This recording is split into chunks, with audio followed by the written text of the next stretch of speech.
Hey guys, Boris here. The upcoming patch is introducing major gameplay shifting changes to the current set. Therefore, I've pulled up a tweet here from Mordog himself, listing all the changes live on PBE right now. And while we have the usual unit, augment, and trait buffs and nerfs, the major ones to focus on here are the unit unlock condition changes. Hence, let's quickly highlight some of the main ones. First of all, we have Graves changing to unlock with 2 items on any Bilgewater unit, meaning if you get that 3 cost drop early on, you can pair that with the Lowy and start playing around the Bilgewater opener. 3 costs are generally becoming a lot easier to unlock and more on pace with the lobby tempo. For 4 costs we have few ones to note. Nidalee is going to come online with a 2-star Nico with 3 items at level 7, opening her up as a potential duo carry whenever you are playing around that Nico in the mid game. A huge one is Rift Herald requiring Void to be fielded only for 2-player combats. This gives you the opportunity to switch into that Void line a lot later on into the game, as well as a potential for Rift Herald to be a more flexible tank in other comps. Skarner is another big one. Only a single chain vest on a non-tank, including completed items such as Titans. And remember, you can unlock Skarner in a PvE round, meaning you could literally buy any non-tank champion from your shop, field them for that PvE round with that chain vest on them, and Skarner is going to be in your pool. Veigar is going to require a single death cap on a Yordle, allowing Veigar to be played in more and different kinds of AP lines, and Yone only requires now a 2-star Yasuo with 3 items and level 7, giving the access to the Yone for the Slayer and Ionia lines even when you are not playing the Yasuo reroll.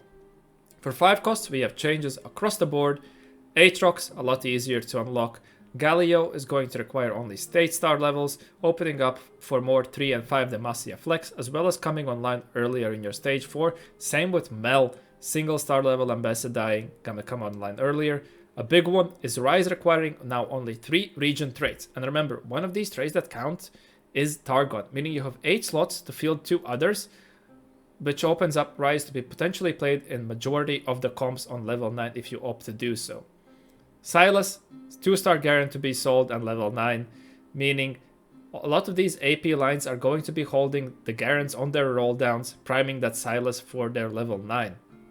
Tahm Kench is going to come online earlier, but the big one to note is T-Hex requiring 5-star levels of Piltover, meaning this is very easy to unlock with 3 Piltover units, and with its current strength, potentially being a very prominent AD item holder for your level 8. Thresh coming online more consistently on your rolldown at level 8. Volibear, again easier to access, and same with Ziggs. Now, since these changes are live on PBE, and this patch is going to be the regional patch, the pros have already started trying to crack it and going at their scrims, therefore let's jump in game with one of them. Now, we are going to be jumping in game here with Junglebook. Unfortunately, their game did not have the first round, therefore let's check out the spot. We currently have a Kog'Maw pair. We have the orb and item, let's see what we get.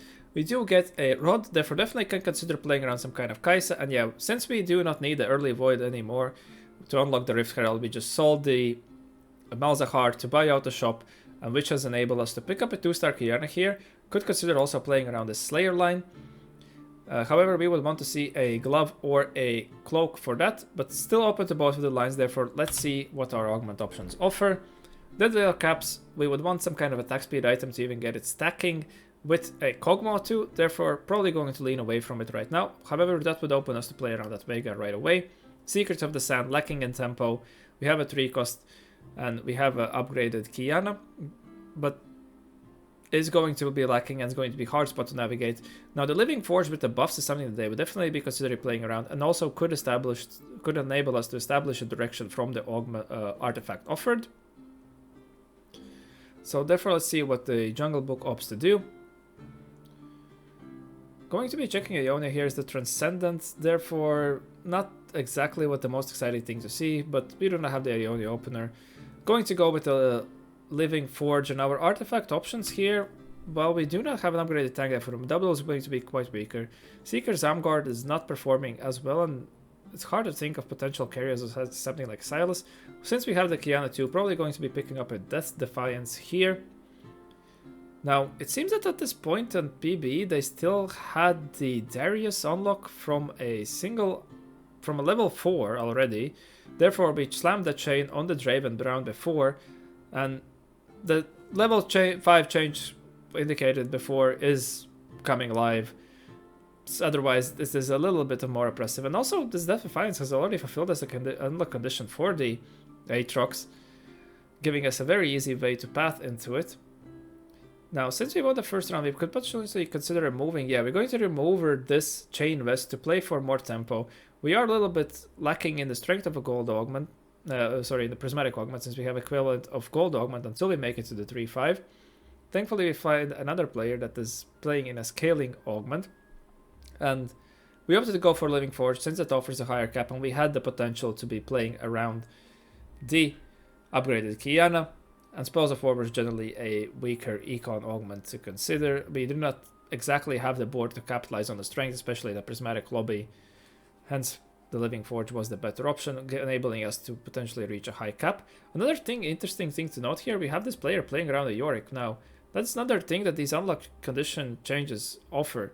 With only a single Viego being able to unlock a Yorick for you, if you have something like a Xin Zhao, you can pair that with a Warden, again, enabling Yorick to be a more flexible unit to be played around in these early and mid games, even if they do not make your final board. Now, with this open rod, since we are on 3-stick, we would look to potentially complete an item. Now, we picked up a belt as we did not have that many options, but an option between a chain and a belt. Now, if we are opting to make a Rageblade, we still want to be playing into Rageblade Titans, but since we have killed a chain, it would require us to get 2 bows. It's quite hard. Now we're going to level to slot in that Gangplank and going to just slam a Morello. Definitely something that we can play around later on. Source the anti-heal out for us and kills the Rod.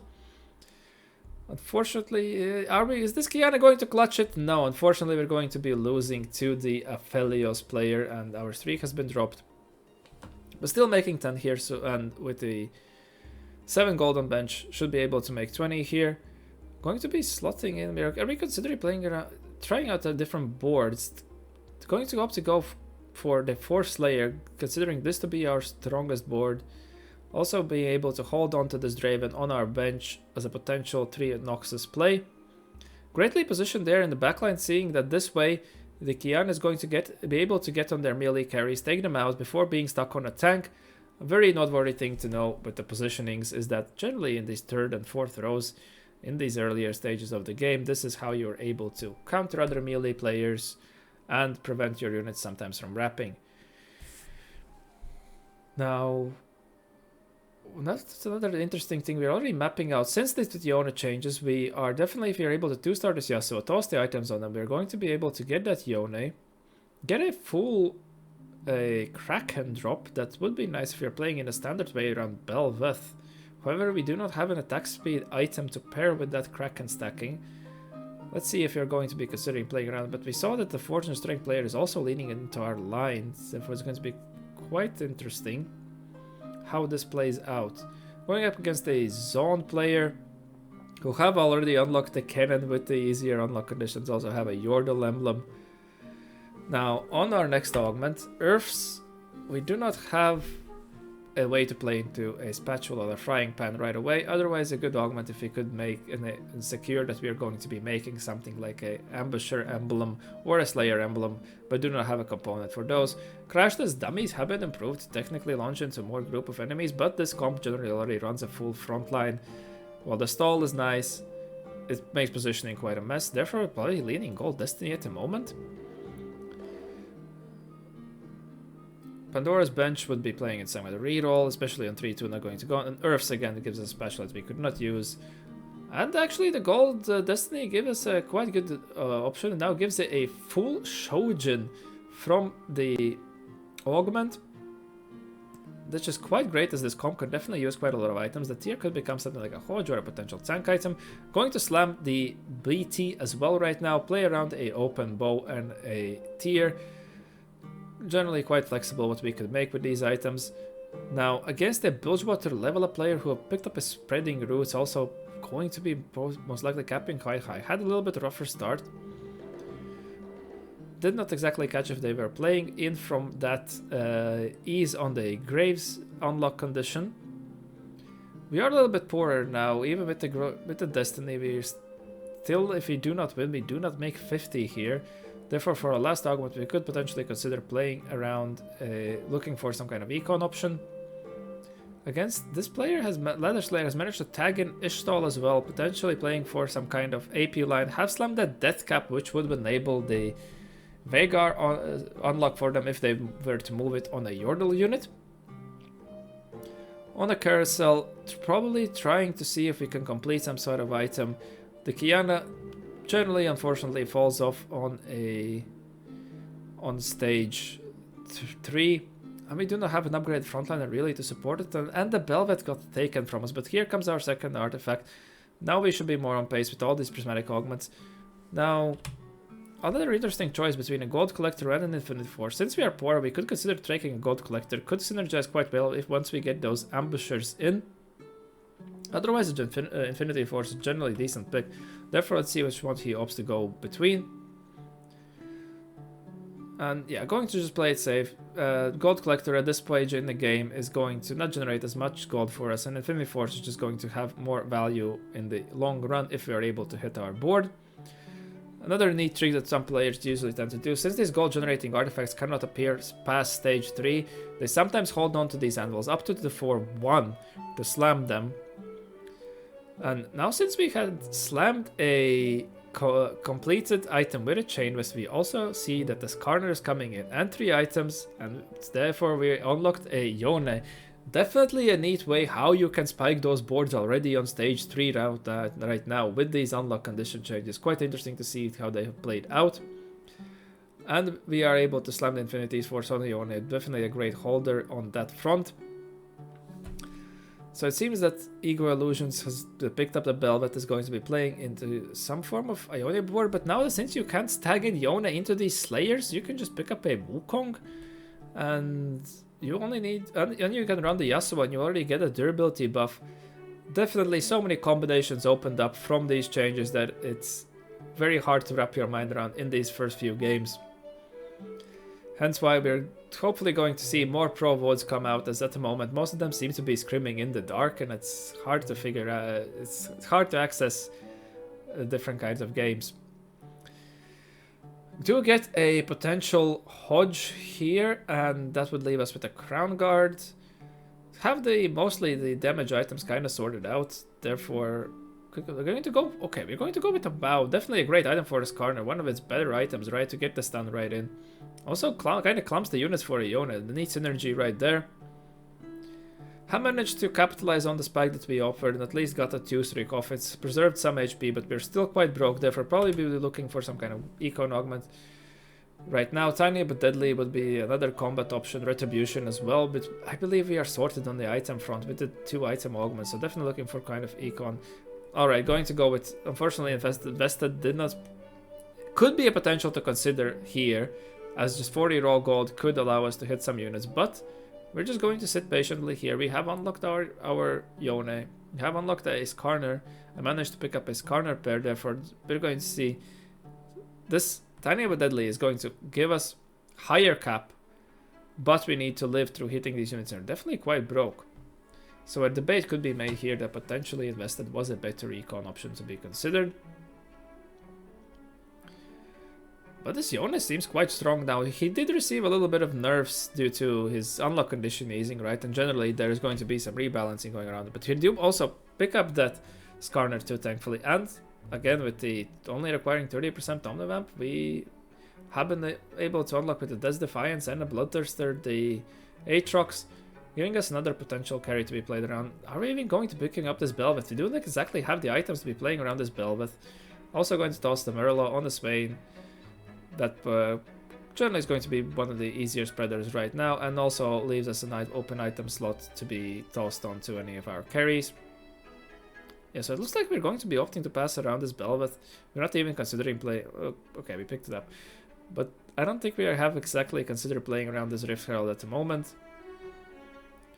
Definitely opens up a lot of flexibility for these lines, and if you're a good player who can play non-rigidly, you're going to be doing quite well on this patch. Option between a Tear and a Claw, going to go instead for a for a Hodge, I would assume this will be coming. Also high roll a Aatrox pair right away. Now, it would be wild if we managed to hit him on stage 4, but I believe we're going to have to send it. This combat augment has paid off for us, that we have been able to string together quite huge wins. And the Yone, we are playing against the 2-star Kalista Shadow Isles board, but the Yone is putting in God's work with the Depth Defiance, just simply not refusing to die. And a 1-star Yone doing so much damage from these clump players. Get a Yone pair as well. So definitely going to be looking to roll. Also managed to close out on a 5 streak at the moment. Get a Swain pair. Also find a Norn for potential of more of his... Okay, roll down, finally find that Yone too. Therefore going to be running the board with the Norn on it for right now, potentially farming another artifact for us. As we have the HP lead at the moment, we can afford having that traitless Ornn on it. And yeah, neatly noted that since we rolled and we do not have an Econ augment as opposed to others, we have the Prismatic Combat coming in. We have managed to close out here on a 5 streak. Also pick up an Ambessa, but we do not have... Yeah, we gave up on the Gangplank, so we do not exactly have a way to pair into it. So this is a different variation from the standard Slayers board that we are seeing right now. Now, what our augments could make here, we're still looking for, we're still looking for some kind of Sunder. So going to go with a Last Whisper here, Nightly complete 3 items corner here. Not exactly sure why we used that. Oh, right, we had the Morello Tossnet, so that's why I used the remover. Just going to move that onto someone. Ornn has some AoE capability, therefore it's going to be fine. And the Yone is going to make it to their backline, able to get a stun. So this Yone is definitely looking quite strong in these lines. Now, it's expected that this patch at the moment is not going to be fully balanced, as they do not even have the data from the current patch live on the servers right away. Get an Ornn to farm our artifact.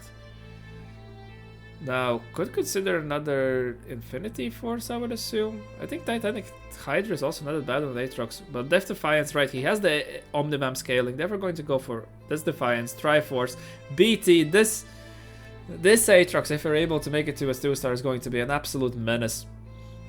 And with the Yone having the Death Defiance, simply refusing to die. Now we see again, a player has made it to level 9 and they have that ease of the Rise unlocked on their flex board right there. But yeah, very well read by Junglebook that we could opt to be taking a combat augment there. Since you're playing unlock units, they're not going to be as contested, when, even though there was a single player playing around the Yone as well. We were able to make our gold back by streaking, since we simply have the extra item value and it's going to synergize with the combat power from the Tiny but Deadly. And Yone loves the attack speed as it's a ramping champion. Hence he has been so strong for us. Unfortunately going to lose around here from the Ionia player. Now need to see Yone being played in that comp as well. Now, since we have the very interesting Ornn, we could potentially... Yeah, we're going to go with the Stridebreaker. Going to pair it together with the crit from Last Whisper, potentially opening up for some kind of ambusher that can utilize both of those. Single roll, single roll, Aatrox 2. Alright, so now we are for sure in a prime spot. Also, this artifact is going to nicely work on the Fiddlesticks who can utilize the AP and also potential to farm a lot of takedowns since he has the AoE capability. Yone makes it onto the Ladder Slayer's backline again. This is going to be... I am getting a little worried about what this Yone unit now can do. Also, may be able to pick up a Shyvana, but are we going... We tagged it in for around there, but are we going to be considering playing around it? As we do want to get the 2 Ambusher into Synergy to benefit from the crit items that we have, right? Yeah, so we're going to go up on this Shyvana right now. Against the Rise 2 Shadow Isles Shurima Flex board. Now, this definitely looks quite strong, but... This Yone has made it its way to the backline again with this dash, and it's just simply refusing to die from the extra damage it's taking. This is crazy what this unit can do, and also the Aatrox 2 definitely putting in quite a lot of work as they have tried to buff this champion up quite a lot.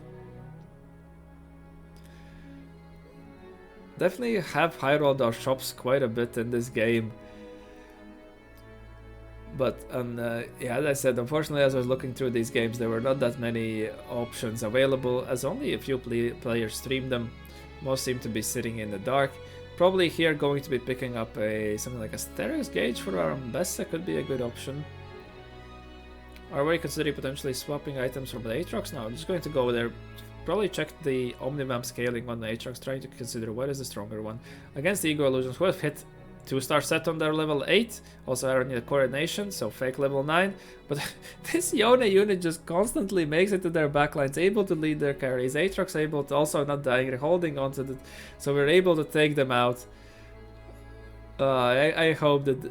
Right, the reason why Yone was so strong, because he was gatekept by the hard unlock condition behind Yasuo 3. But now that he's been opened up, it seems that the nerfs have not been exactly enough. Therefore, I hope that we're not in store for another full-out Slayers patch. And it's great that they got these changes on the PV right away, and with the best players testing out, they're going to be able to adjust the numbers as necessary. Against the Flex Bilgewater board that has managed to cap quite high, they are going to be able to take us down. Also running quite interesting board, but even with the Demacia emblem. And again, we see a Yone 1v1ing a 2-star set, but we have... therefore be able to take them out, and we are made it to the top 2. But since we dropped this round, it's going to be quite hard to see how we're going to be able to cap out. Now we are going to be getting another artifact coming in from our Living Forge quite soon, and we're sitting on our gold here to potentially make it to level 10, as we have the option to. We still are on 2 to maximum maybe 3 lives if we take good losses here. Get again the opposite side of them. The Aatrox is not able to do it, and if they also have quite high potential to cap. But definitely could be swinged if you're able to get to a 2-star Senna or some sort. Able to pick up a 3rd item for our Ambessa here, or we could be considering moving the one of the items from the... Yeah, it's gonna slot that on the Aatrox, give him some CC immunity and more durability and damage jump. Definitely going to be nicer, as the Death Defiance should be quite sufficient amounts of Omnivamp. Also able to make it our way to level 10 to slot in that Senna. Yeah, interesting to see. Now, we are on their...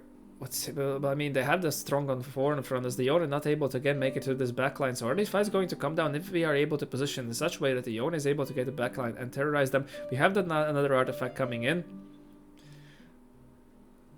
Unable to get to our 2 stars. I'll pick up a Mittens, that's just another great Yone artifact we have to do so. Or, okay, Aatrox artifact as well.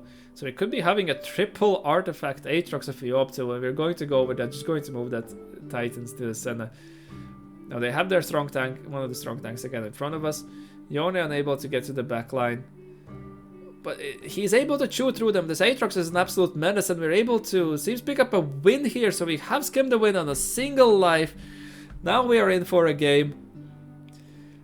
Oh, it's very interesting to see. It's hard to gauge these fights as well, but the units we are not so much familiar with. It definitely is going to feel like a fresh set with this new patch coming in. So many things to learn, so many things to appreciate. Again, going to go for our roll down. Hopefully able to pick up a 2-star. Able to pick up the 2-star Ambessa now. Going to opt to go for a Shyvana instead. Definitely going to be an easier user. Provide us an extra durability on our damage units. For our last item, just going to go anything to pick and toss on the Shyvana. We do get on their weak side, so this is the feast where we're going to get, and this Yone is going to be able to get on these clumps, and just extra durability from the doubles, Death Defiance, and the Shyvana is able to give us the win on this fight. A very interesting win out from Junglebook. All enabled from the play that we needed to pick this tiny but deadly to be able to cap our board as high as possible. And also very interesting to see already how these new unlocks are playing out, and as more we move on, solve the patch, we're definitely going to be seeing some wild stuff. Definitely excited to see more skims coming out. I would like to thank you for watching. I hope that you enjoyed and learned some of the new possibilities opening up with this patch, and I wish to see you in the next one. Have a good one.